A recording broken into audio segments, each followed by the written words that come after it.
Sir, did you seriously block the entire street with solar panels? The police officer asked, staring at me like I had just installed rocket launchers instead of energy-saving devices, and I simply pointed towards the HOA president Karen, who was screaming about how sunlight belonged to the community and not privately to my roof, because according to her my panels were stealing light from her begonias and reducing the aesthetic glow of the neighborhood, which somehow meant I owed her fines for something that came directly from the sky and was older than civilization itself. And if that sentence sounds insane, it is, because this entire story started with pure unfiltered insanity when Karen marched up to my driveway holding a clipboard like it was the Constitution and told me that the HOA had voted on a new rule making sunlight a shared community asset, which meant I was using too much of it without permission, so I needed to pay a sunlight tax because my solar panels were absorbing light that should reflect beautifully off her windows and boost neighborhood morale. But the moment those ridiculous words came out of her mouth, I knew this was only the first phase of her nonsense war, so I politely asked her how the HOA planned to invoice the sun god, and whether she would personally mail a check to the solar system, and instead of laughing like a normal human, she wrote me a violation notice on the spot, as if gravity itself had elected her queen of photons. And that day I promised myself I would not let this go, because not only were they fining me for sunlight, they claimed my efficient green energy upgrades clashed with the rustic aesthetic guidelines of the neighborhood, despite the fact that half the houses still had tacky Christmas lights from 2014 dangling like tired ghosts of holidays past, and somehow my cutting-edge panels were the real problem. So I filed a complaint with the county, but the HOA doubled down, and suddenly I was getting daily letters, each more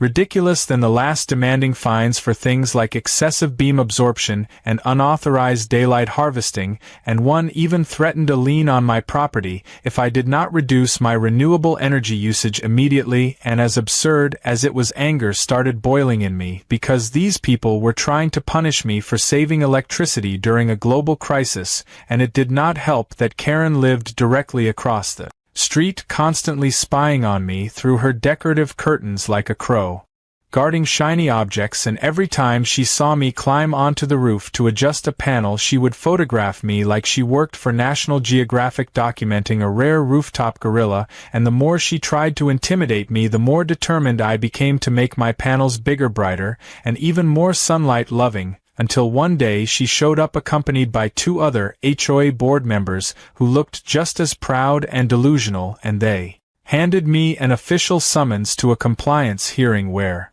they would determine whether my excessive greed for sunlight was harming the community. And I laughed for a solid 10 seconds before realizing they were completely serious, and honestly the crack in my patience snapped right then, because I had tried reasoning and explaining and even joking, but they were too deep into the abyss of petty HOA madness. So I decided that if they wanted a solar war, I would give them a solar apocalypse, but with style and legal precision and a satisfying dose of poetic revenge, because I spent the next week researching local property rights and public street access and energy laws, and discovered something glorious hidden deep in the county documentation that turned the entire battlefield in my favor: a forgotten clause that said homeowners had unrestricted rights to generate renewable power on and immediately adjacent to their property, as long as it did not permanently damage public infrastructure. And when I showed this to a friendly building inspector, he smiled and said I could technically extend my solar panels over the edge of my driveway, and even partially over the street if they were on temporary mounting frames, especially if it was in response to ongoing harassment or unsafe conditions. And suddenly I felt like a character in a superhero movie unlocking a legendary power. So I went on a mission, ordering more panels, renting industrial stands, and assembling a fortress of renewable defiance. And every time Karen passed by, she looked like someone told her Starbucks ran out of pumpkin spice during peak season, her face twisting into this scrunched, angry raisin, while she ranted to anyone who would listen about unruly shadows and unfair shade distribution. But I waited until the HOA finally issued their biggest threat, that I would have to remove all panels or face thousands in fines and legal action. And that was the moment I struck back, because the next morning the neighborhood woke to a sight so glorious that even the birds paused. To admire it, I had built a massive wall of solar panels lining the entire street frontage of my house, a chain of gleaming black rectangles angled perfectly to block the entire HOA board's path, turning their precious road into a private solar runway that no car could pass through. And when Karen came out wearing her pink tracksuit ready to power walk arrogantly into other people's business, she stopped dead in her tracks, yelling, "What have you done, you psychopath?" And I simply waved, saying I figured, if sunlight belongs to everyone, no one should complain if I help distribute shade equally around the block. And her mouth dropped open so wide she could have inhaled a medium-sized pigeon, and within an hour she had called the police, and 3 patrol cars rolled up, lights flashing like they were responding to a bank robbery, and the officer confronted me with that disbelieving stare, while Karen kept repeating that I stole sunlight from the entire neighborhood, which sounded so nonsensical that even the officer blinked twice, trying to process whether she was joking or malfunctioning. And in that moment, as cameras came out, neighbors peeked through blinds, and the world watched this bizarre showdown, I realized this was only the beginning, because Karen was about to escalate this ridiculous war to levels no sane person would ever imagine, and what she did next would drag lawyers, inspectors, county officials, and even a local news crew into the battle over who truly owns the sun and whether one man,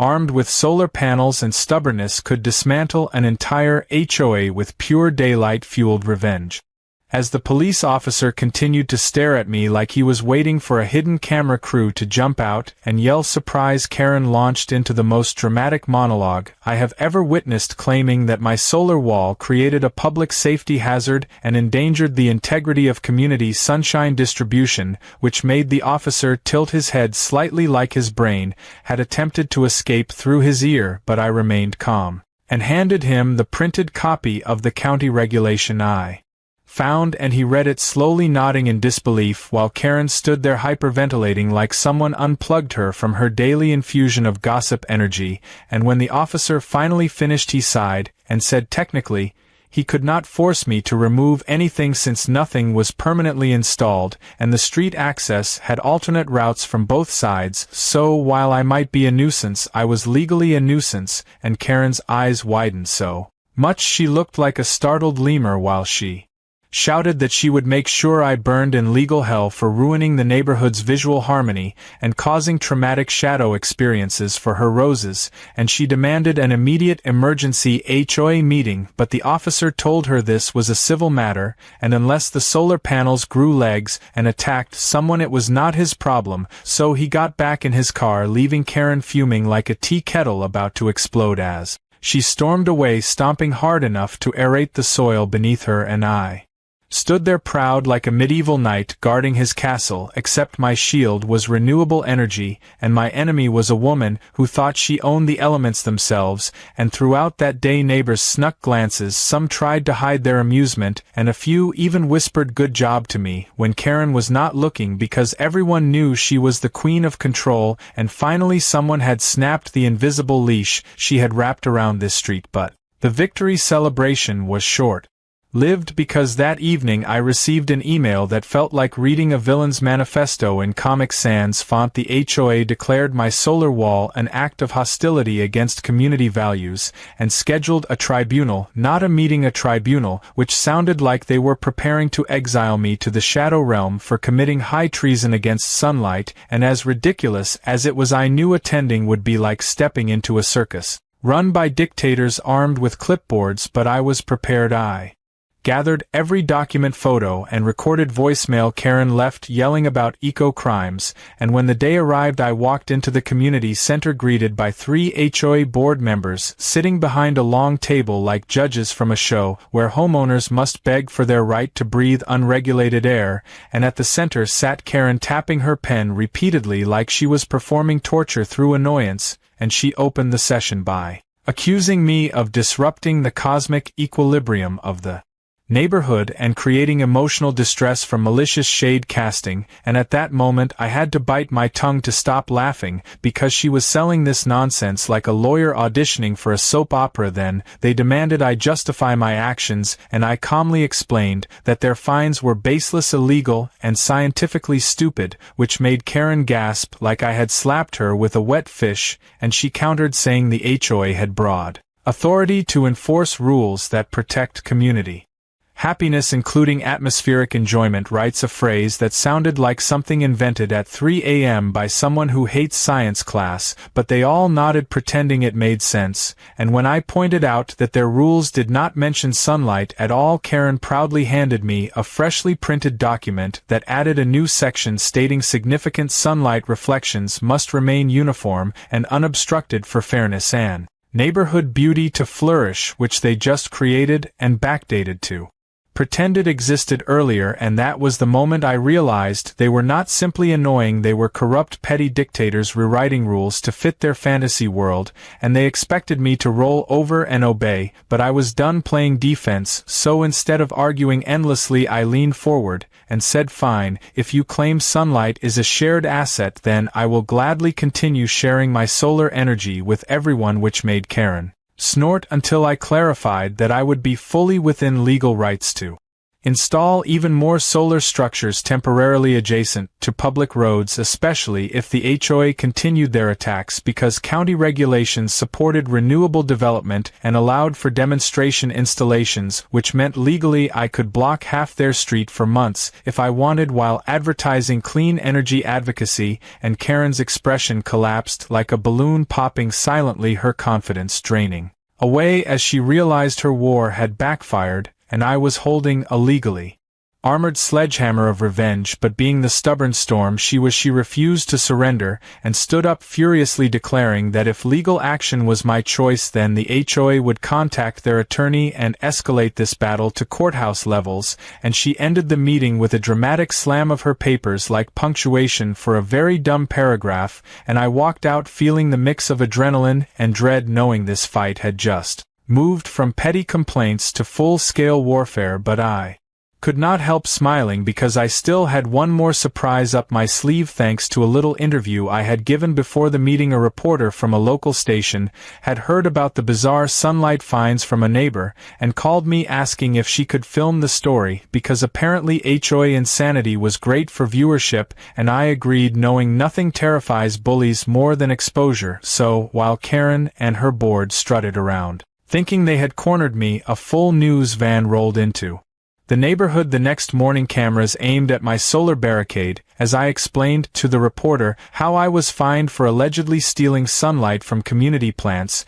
and how the HOA claimed certain photons belonged to them exclusively. And as the reporter tried suppressing laughter, Karen came storming down the street shrieking that filming was prohibited without HOA approval. But the reporter asked her on camera if she truly believed she owned sunlight, and Karen responded yes in front of a live microphone, which instantly became the funniest, most humiliating quote of the year, because by noon the news clip hit social media and thousands of comments poured in calling Karen solar Karen, sundown dictator, photon thief, and supreme ruler of UV rays. And suddenly my phone buzzed non-stop as people everywhere cheered my solar rebellion and mocked the HOA's cosmic stupidity. And while I knew Karen would retaliate with every ounce of pettiness in her bloodstream, the fact that the world now watched our little war meant she could not hide behind her usual tyranny, and the battle of sunlight was about to shine brighter than ever with amusement, justice, and a vengeance fueled entirely by free, clean, renewable sunlight. The morning after Karen's meltdown on live TV felt like the sun itself was laughing along with me, because the entire neighborhood was buzzing with the aftermath of her outrageous statement, where she proudly declared ownership of sunlight, and people who once whispered behind their curtains now openly smirked at her as she marched outside in full damage control mode, clutching her phone like she was trying to call the sun's legal representative, and screaming into thin air about defamation lawsuit. and media manipulation, but every attempt she made only fed the fire because memes spread like wildfire, one showing her in a crown labeled Queen of the Sun, another depicting HOA board members inspecting clouds to fine them for blocking light, and the internet adored it, turning this quiet street into ground zero for entertainment and chaos. And while I enjoyed the popcorn moment, I also knew Karen was the type who never admitted defeat even when the universe itself roasted her, so she escalated in a way that only someone with too much time and zero self-awareness could, by inviting the HOA's official lawyer to the neighborhood to walk the street with her and glare at my solar wall with disapproval like it was a criminal mastermind planning a daylight heist. He was a tall man with a briefcase that probably contained more pettiness than paperwork, and he introduced himself stiffly while telling me that the HOA was fully prepared to pursue a civil lawsuit claiming that my panels obstructed essential light flow and created psychological discomfort among residents, which made me snort out loud because psychological discomfort from fewer sunbeams sounded like something a toddler who lost their candy would cry about. But the lawyer was serious, and he handed me a thick packet threatening fines multiplied by each day my solar wall remained, and Karen nodded smugly like she thought she had delivered a fatal blow. However, before I could respond, another unexpected ally showed up the building. Inspector from earlier, but this time he wasn't alone. He brought a representative from the state renewable energy program, and they both congratulated me for raising awareness and defending clean energy initiatives, since my situation had gone viral, and now I was practically a poster child for solar rights, something Karen clearly didn't expect because her face twitched as if each word stabbed her pride, and the inspector informed the lawyer that my solar structures still met regulations, and if anything the HOA should back off because interfering with renewable energy could violate state incentives. And that moment was pure satisfaction, watching the lawyer's confidence deflate like a sad party balloon, while Karen tried to argue her nonsense, but sounded like she was performing a bad comedy act in a courtroom with no audience. Then the renewable energy rep mentioned something glorious: if the HOA continued harassment, I would be eligible to apply for temporary solar expansion permits that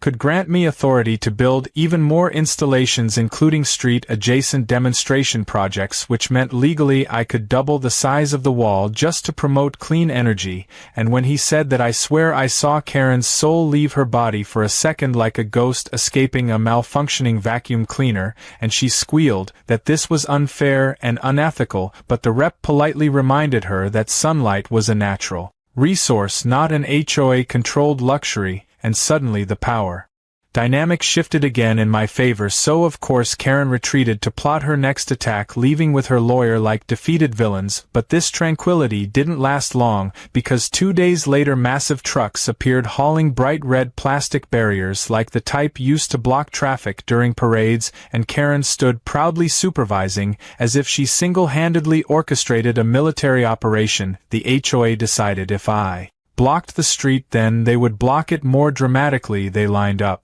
barriers around my property, trying to redirect everyone through Karen's driveway, insisting this was temporary and necessary to protect the public from my dangerous panels. And I laughed, because this blockade inconvenienced everyone except me, since I barely used the street. But the neighbors were furious. Cars backed up, confusion spread, and one man demanded Karen explain how plastic barriers helped sunlight distribution, and she claimed something about preventing shadows from spreading too far, which made zero sense, but she said it with confidence like her brain was allergic to facts. And while the neighborhood descended into chaos with drivers honking and pedestrians complaining, Karen shouted that this was proof how selfish and disruptive I was, even though she was the one who staged a blockade worthy of a toddler playing with oversized building blocks. And then, to make things worse, she installed giant banners around the barriers reading "Protect Community Sunshine, No Solar Tyranny Allowed," which made my house look like a protest zone, and I could only shake my head wondering how far down this absurd rabbit hole she planned to go. But if she wanted drama, she forgot that I was always ready with popcorn and plans, because her blockade actually triggered a clause in the county's emergency response guidelines that required all road restrictions to be officially approved or immediately removed for public safety,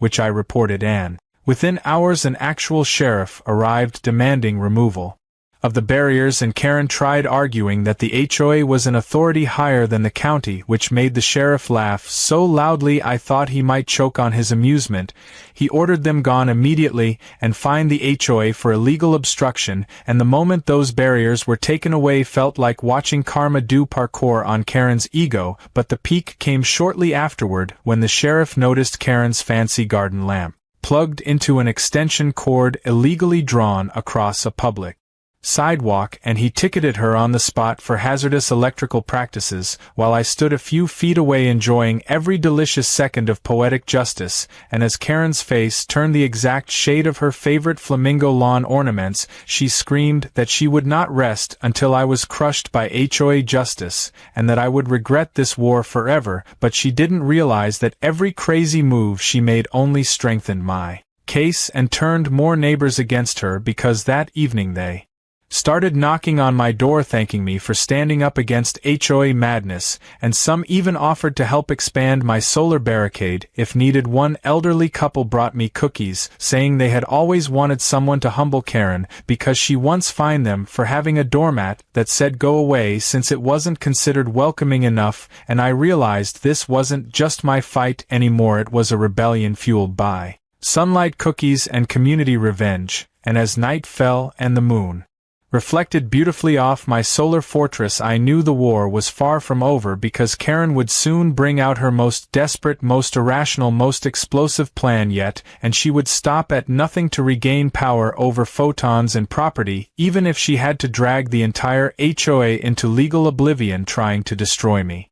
The next morning began with the unsettling calm that always comes before the storm of Karen's next meltdown, because as I sipped my coffee on the porch watching sunlight peacefully bounce off my glorious solar barricade, I saw Karen pacing across the street, clutching a stack of papers like a lawyer preparing to prosecute the sun, and she kept glancing at my house with this manic spark in her eyes that made me consider whether she had spent all night crafting a new conspiracy theory about solar panels secretly stealing vitamin D from her skin and depriving her of happiness. But before I could finish that thought, she strutted across the street, followed by her two loyal minions, board members, who acted like royal guards, except their kingdom consisted of petty rules and flowerbed gossip. And Karen slammed the papers into my hands, declaring that the HOA had formally voted to classify my solar wall as an act of domestic environmental sabotage, which honestly sounded like the plot of a bad sci-fi movie written by someone who thinks photosynthesis is witchcraft. And she announced that starting immediately, any structure interfering with the natural spirit of sunshine on public walkways would incur daily penalties multiplied by the number of offended community members. And when I asked her to define offended community members, she pointed at herself, showing she counted as several, since she represented the heart, soul, and sunlight of the neighborhood, and her minions nodded like bobblehead losing oxygen. But before I could refute her nonsense, a black SUV pulled up with tinted windows, and out stepped a man wearing a suit too expensive for this circus, a private consultant Karen hired, apparently an environmental aesthetics expert, whose whole job seemed to be inventing words that justified the HOA's delusions. He took one look at my solar wall, stroked his chin dramatically, and declared that the panels created aggressive angular shadows that psychologically oppressed nearby residents and reduced neighborhood joy by at least 14%. And Karen looked triumphant, as if she had hired the world's greatest supervillain to destroy my rooftop ambitions. But the man made one critical mistake. He tried explaining to the county inspector, who had arrived for a routine check, and within minutes the inspector dismantled his entire argument, pointing out that sunlight cannot be psychologically owned, and that shadows do not violate any municipal code unless they physically harm someone.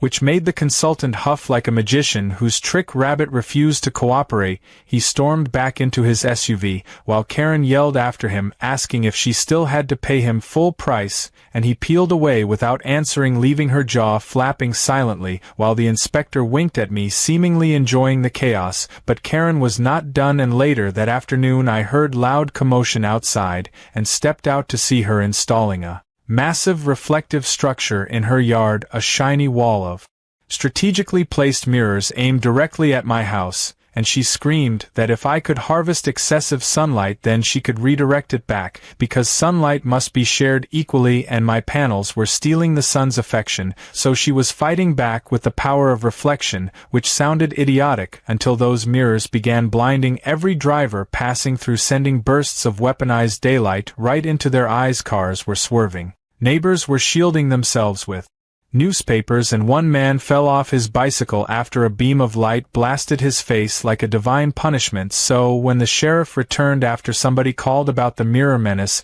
he immediately told Karen to take it all down, and she argued that she was only defending her community's brightness, but the sheriff pointed out that blinding people was not a protected HOA right, and he fined her again while she stomped around screaming that the government favored me because I was part of Big Solar, which made me laugh so hard I nearly dropped my phone. But then things escalated even further, because that night Karen tried a covert mission, presumably thinking darkness would give her the upper hand. I noticed movement near my panels, and turned on the floodlights, catching her red-handed holding a wrench, while muttering about loosening bolts to restore neighborhood harmony. She froze in the light like a raccoon caught looting trash, and before she could bolt I shouted her name, making her shriek so loud a couple of porch lights down the street flickered on. Neighbors came outside to witness the confrontation, and Karen began ranting about my solar empire and how I was corrupting the purity of the sky, and she grabbed the nearest panel trying to tip it over, but instead she slipped, fell into the metal frame,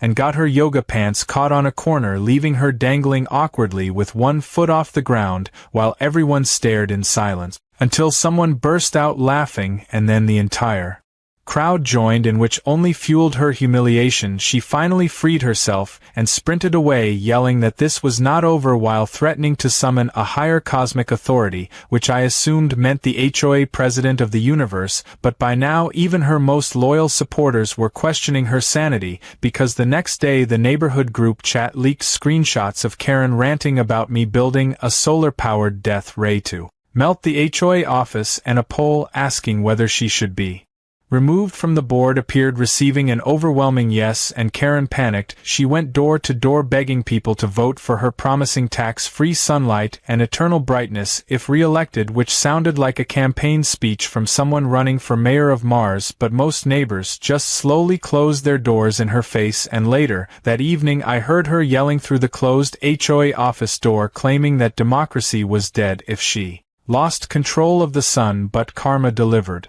one more blow before the day ended, because as she stormed home, stomping through her own flower bed, she tripped on her decorative garden gnome, sending it flying straight into her window, shattering the glass, and leaving her screaming curses that echoed through the neighborhood like a wild banshee, angry at photons themselves. And I realized the war was shifting solidly in my favor, because Karen was unraveling faster than a cheap sweater in a washing machine. She was losing support, losing credibility, losing arguments, and even losing battles with garden decorations. Yet I also knew she was dangerous when desperate, and she would never allow herself to be defeated by solar panels without launching one final absurdly dramatic, devastating move. She would reach deep into the vault of HOA tyranny and unleash the kind of plan only a person who thinks they can regulate sunlight would dare to execute, and when she did I would be ready, because this war was no longer just about panels or sunlight. It was about freedom, about community sanity, and about making sure no one ever tried to copyright the sun again. Things became strangely quiet the next morning, which was concerning, because Karen's silence always meant she was deep in the laboratory of chaos, inventing the next phase of her madness. And as I looked outside, the usual thunderstorm of her yelling was absent, replaced by a calm that almost felt unnatural, like the air itself was holding its breath, waiting for Karen to unleash something dramatic and catastrophically stupid. And sure enough, just before noon, a massive delivery truck arrived carrying huge crates marked emergency property management equipment, and Karen supervised the unloading, while wearing a whistle around her neck, like she was leading a rescue mission, despite the only disaster on this street being the one she personally created. And as soon as the workers were done, she opened the crates, revealing giant industrial fans, the type used in warehouses, capable of producing enough wind to simulate a low-budget hurricane, and without hesitation she positioned them all in her front yard facing my solar wall then announced triumphantly to the gathering crowd that she was about to put an end to my illegal sunlight harvesting. She claimed that her new anti-shade wind defense system would blow away any shadows cast by my panels, restoring the natural flow of sunlight to the neighborhood, and the moment she turned those machines on, a monstrous blast of wind roared down the street, sending leaves, garbage, and one unlucky garden flamingo flying through the air like colorful kamikaze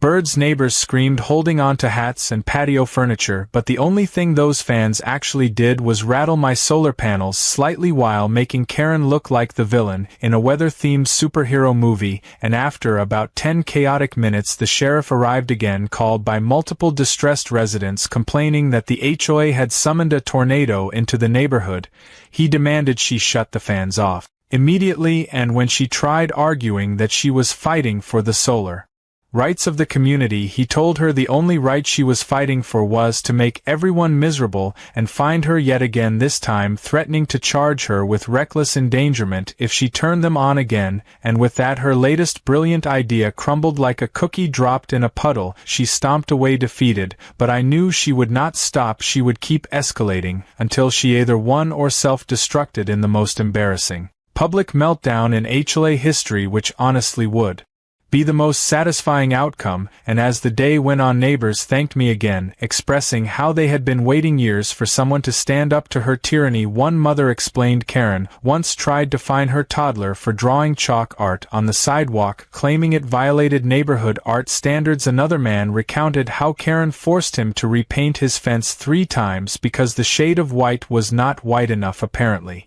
eggshell white was an offense worthy of HOA court, and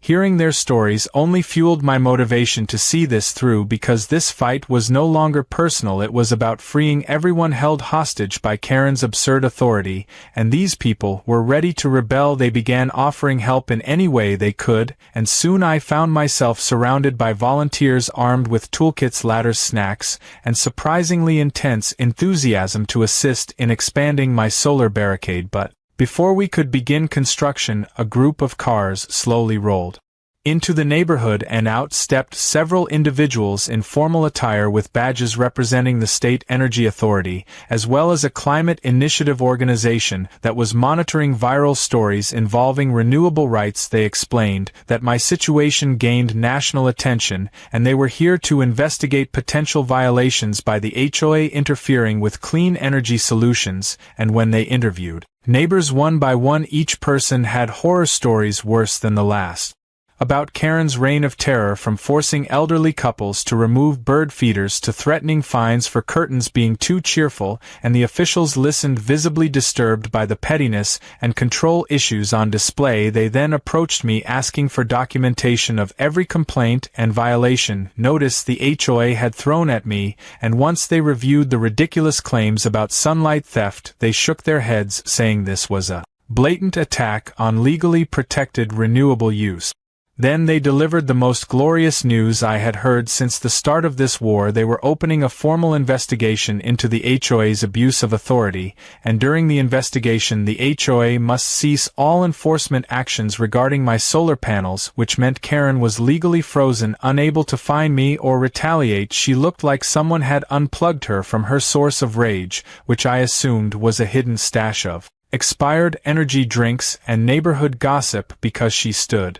trembling, barely able to process the humiliation, and suddenly the same residents she used to dominate now turned their backs on her, some even laughing openly as she stormed back home and slammed the door hard enough to wake her garden gnomes from their sleep. But I suspected she was planning something darker, something that would make even her supporters cringe, because that night, as I checked my security cameras before going to bed, I spotted movement again, but this time it was not Karen creeping around suspiciously. Instead, it was a group of masked individuals sneaking near the solar panels, carrying buckets and tools, and it didn't take long for me to realize that Karen had recruited backup in the form of her most desperate followers, or maybe she hired people with a promise of payment once she regained control of the sun. They approached the panels, trying to smear them with some kind of thick white paste, probably believing it would block sunlight absorption, but before they could succeed, My security floodlights blazed on and my automated alarm system blasted a loud warning message alerting the neighborhood that intruders were present, and the masked saboteurs panicked, dropping their buckets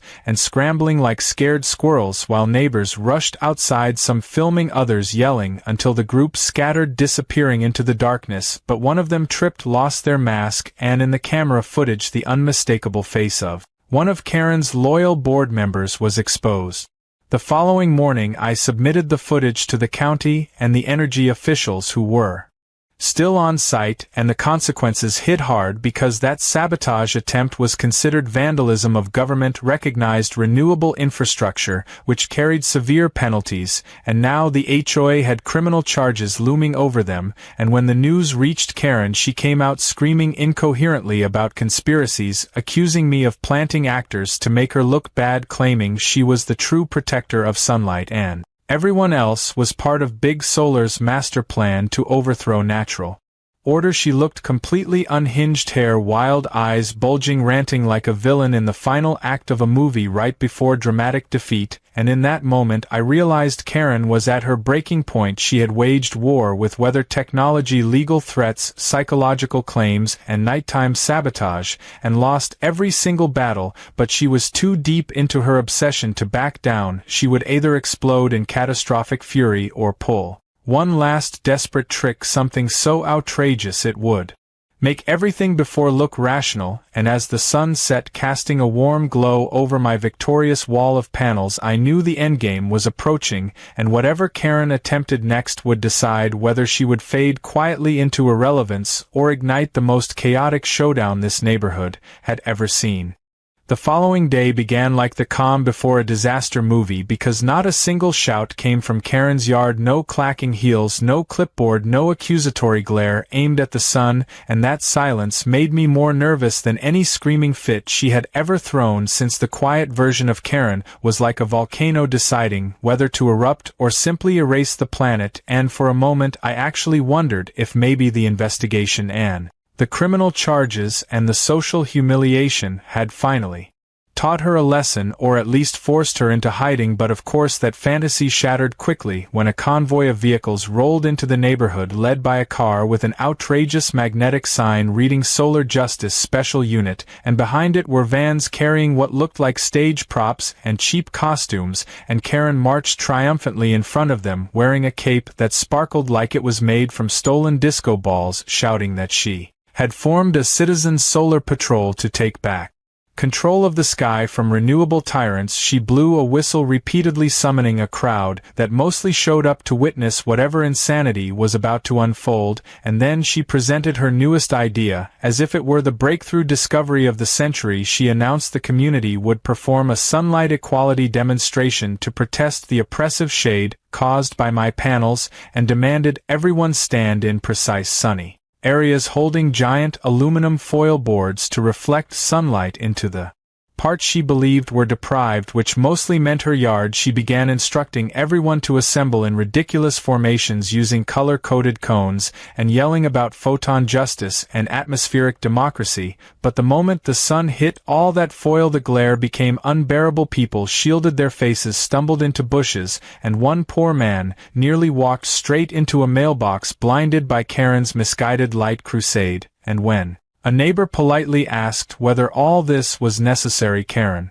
accused him of siding with Big Solar and banished him from the demonstration, which was hilarious since she could barely keep the other volunteers from abandoning her too. But she kept blowing that whistle like she was training sunlight to obey commands, and just when I thought the ridiculousness had reached peak stupidity, she took out a megaphone and declared that if the government would not stop me, she would take the fight directly to the cosmic source by petitioning the sun itself to deny my panel's extra brightness. I almost choked on my laughter imagining Karen writing letters addressed to the solar system, but what happened next shifted everything from comedy to madness, because she then pointed to my house and began chanting that I was the enemy of natural harmony and that all righteous homeowners should prepare for direct action. Her minions followed her to the edge of my driveway, attempting once again to vandalize my panels. But this time the sheriff was already stationed nearby. due to ongoing activity, and he immediately intervened, threatening to arrest anyone who attempted to touch private property. Karen screamed that the sheriff was being controlled by solar corruption, and she demanded the immediate confiscation of my panels as illegal light traps, but the sheriff simply asked her to calm down or he would escort her home in handcuffs, which only poured gasoline on her hysteria. She backed away, still chanting about rebellion and conspiracies, until she abruptly stopped mid-scream and pointed to the sky. The clouds had moved, revealing a bright beam of sunlight that happened to shine directly onto one of her mirror pieces from the previous incident. The redirected beam bounced straight into her eyes, causing her to stumble backward into a kiddie pool she had placed earlier for the demonstration, splashing water everywhere and drenching her outfit, while everyone stared in awkward silence, and a few phones recorded it all. She climbed out, soaked, angry, and flaming with embarrassment, and with that humiliation fueling her frenzy, she ran home screaming she would show us all what true power looked like, which was the most concerning threat yet, because that level of rage usually ended with someone calling a real emergency hotline,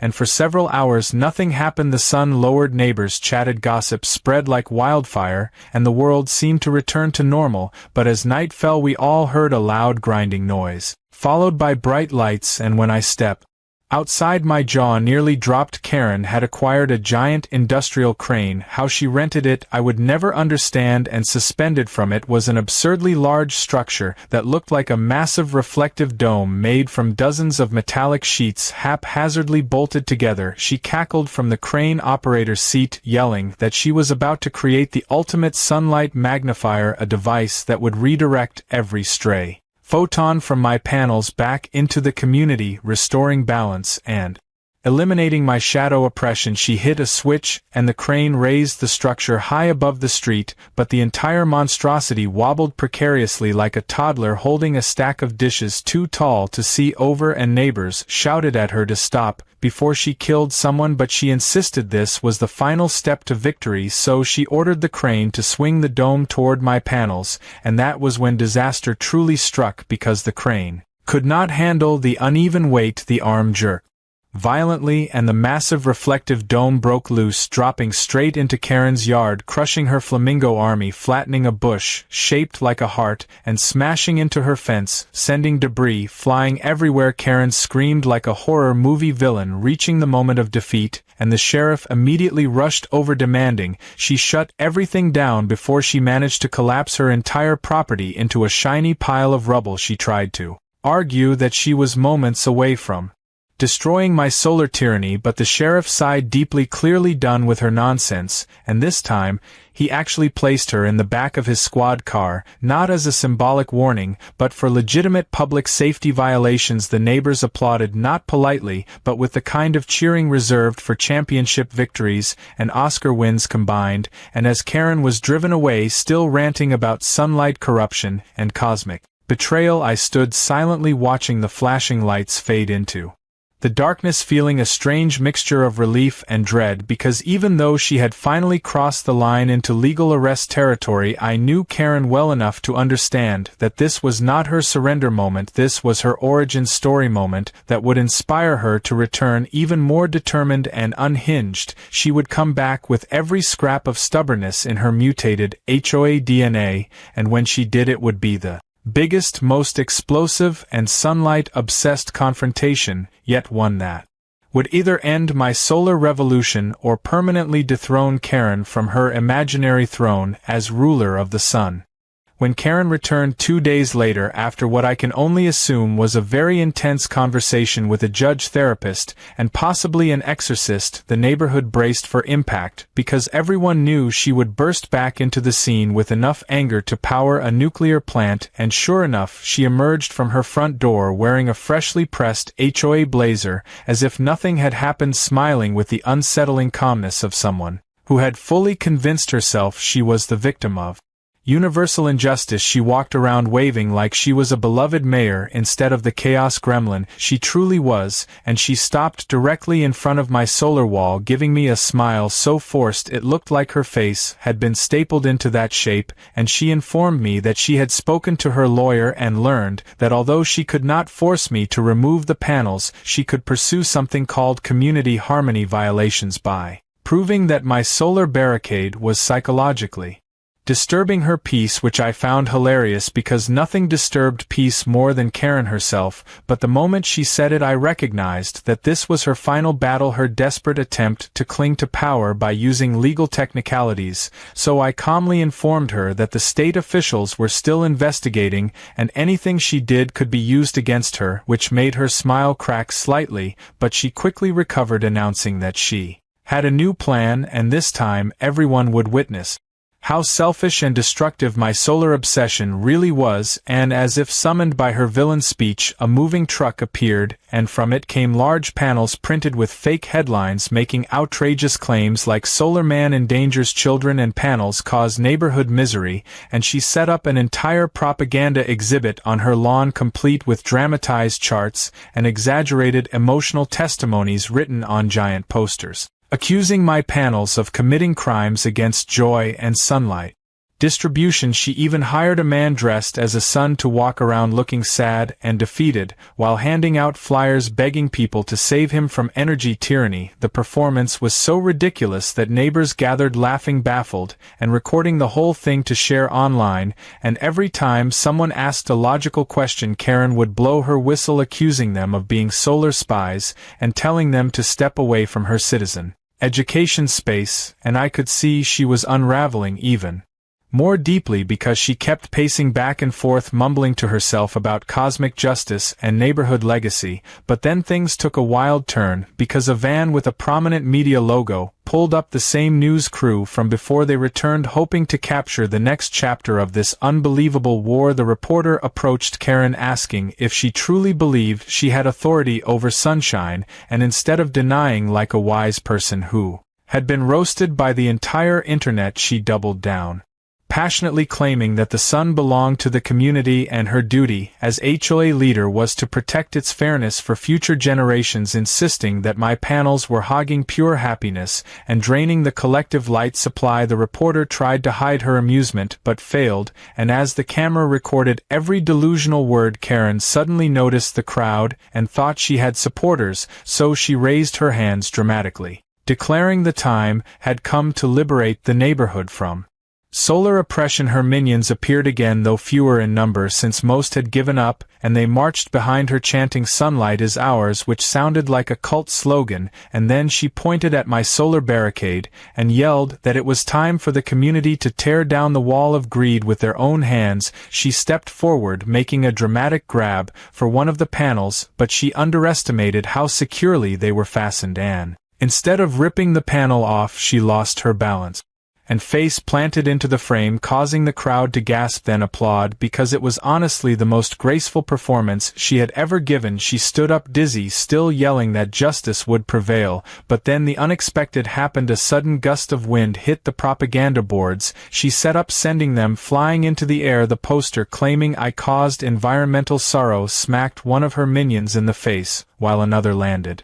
in a puddle and floated away like a defeated pirate flag. Worse yet, one of the boards knocked over her sad sun mascot, sending him rolling down the street like a glittery wheel of tragedy, and the chaos caught the attention of the sheriff, who arrived out of pure exhaustion at this point, walking straight to Karen and asking her if she wanted to spend another night in the station because he had paperwork ready. Karen sputtered, trying to explain that the wind was a sign from the universe that the sun supported her mission, but the sheriff interrupted, pointing out that she was once again attempting unauthorized interference with renewable energy, which could lead to a real arrest with real consequences, not just a warning. And finally, for the first time in this entire war, Karen paused. She looked at the sheriff, then at the crowd filming her every move, then at me standing calmly with arms crossed, and something shifted in her eyes for a moment. It looked like clarity, like she finally realized she was on the wrong side of history, but clarity lasted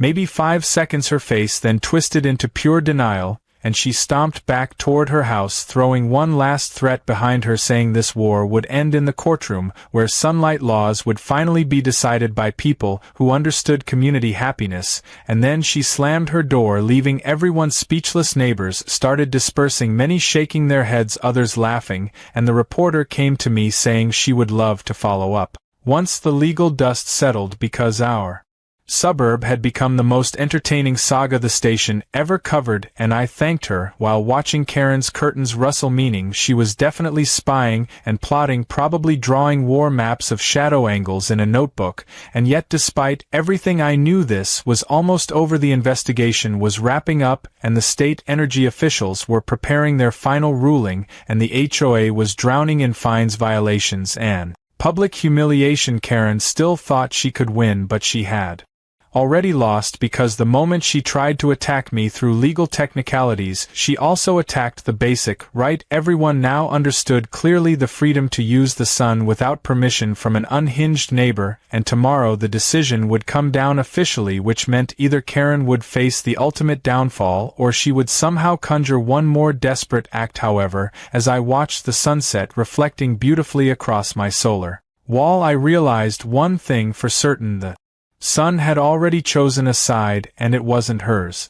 The final morning of the war against the sun thief known as Karen began with a tension so strong you could practically taste the anxiety in the air. Everyone in the neighborhood waited for the official ruling from the state energy authorities, which would determine whether I was a lawful solar champion or the villain Karen desperately wanted me to be. And as I stood in my driveway sipping coffee, I saw her pacing like a caged tiger, rehearsing whatever dramatic speech she planned to unleash if the verdict somehow miraculously favored her. She kept muttering about justice and fairness and celestial property regulations while glaring at my solar barricade, as if sheer anger could melt the panels. And just when the suspense reached boiling point, two black sedans rolled into the neighborhood, accompanied by a state vehicle carrying the investigative officers, who stepped out holding clipboards and official folders, and Karen instantly sprinted toward them, acting as though she had been waiting 10 years for this moment. She began explaining her case before anyone asked, rambling about cosmic law and emotional distress caused by rogue shadows, but the officials politely raised a hand, asking her to wait until the announcement, and then everyone gathered outside, forming a tense semicircle, neighbors peeking through curtains, phones ready to record, because nobody wanted to miss the finale of the most ridiculous property dispute in history. One officer cleared his throat and began reading the findings carefully, concisely, and thoroughly, stating that my solar installations were entirely lawful, protected under renewable energy regulations, and beneficial to the community, with no measurable negative impact on sunlight, fairness, or psychological well-being of residents, which already made Karen gasp like she had swallowed a bee. But the hammer didn't drop yet, because then they addressed the HOA's actions specifically: their attempts to restrict solar use without legal basis, their harassment attempts, their unauthorized street obstructions, their dangerous mirror setups, and even their nighttime sabotage actions. The officers concluded that the HOA had grossly abused its power, resulting in fines, violations, and pending criminal charges for those involved, and they ordered the suspension of Karen from all HOA leadership positions effective immediately, and recommended mandatory oversight by county officials moving forward. And when those words hit her ears, she broke there right in front of everyone. She lunged forward, screaming that the authorities had been fooled by sunlight propaganda, and she shouted, accusing me of bribing the sun itself to shine unfairly brighter on my house, making me a solar dictator. But nobody believed her anymore, nobody feared her anymore. The sheriff stepped forward, reminding her she was already on thin ice, and she pleaded desperately, asking the officials to reconsider, but they simply walked away, documenting final signatures while neighbors cheered like a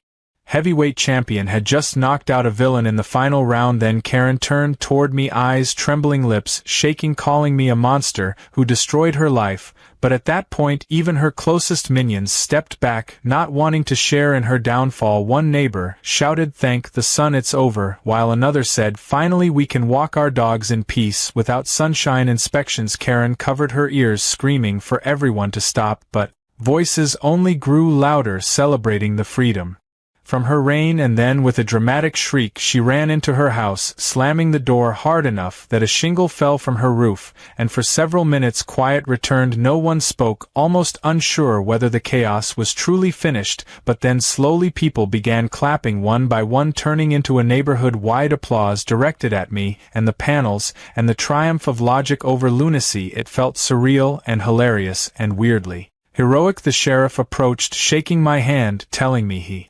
hoped never to deal with sunlight complaints again, while the reporter excitedly announced she couldn't wait to broadcast the conclusion because viewers loved seeing a tyrant lose spectacularly. Later that afternoon, movers arrived hauling away the HOA files from Karen's house, since she was officially removed from any leadership, and neighbors used the opportunity to peacefully approach my solar barricade, admiring it like a landmark of victory. The elderly couple brought more cookies. Children asked if they could take a picture with the panels like they were famous, and I realized this wasn't just a win for me, it was a win for everyone who ever suffered from petty power and ridiculous rules. I left the barricade up for one more day so people could enjoy the spectacle, and then with the help of volunteers we carefully repositioned the panels back onto my property, turning them into a permanent installation that generated clean electricity without blocking anything but bad vibes. Evening arrived, and as the sun began to set I noticed Karen sitting alone on her porch, looking drained, defeated, and strangely quiet. I walked over, not to gloat, but to finally offer peace. I told her she could still be part of the community without trying to control it, that the sun belonged to everyone and no rules could change that, but she just stared at the sky, whispering that it used to be hers, and I understood then. She never cared about sunlight or harmony, she cared about power, control, and being the queen of something, even if it was as ridiculous as atmospheric enjoyment. Writes, she stood up, walked inside without a word, and I never heard her yell at the sun again. Days passed, life returned to normal, laughter replaced fear, and neighbors planted gardens without inspection notices lurking nearby. Sometimes they even joked about starting a holiday celebrating solar independence, and I would laugh along, knowing this was the most absurd battle I'd ever fight, but also the most satisfying. And now, every morning, when sunlight touches my panels, I smile, not because I'm harvesting energy, but because it reminds me that no one, not even the most determined HOA dictator, can own the sky or control the sun, and that is the kind of victory worth celebrating every single day.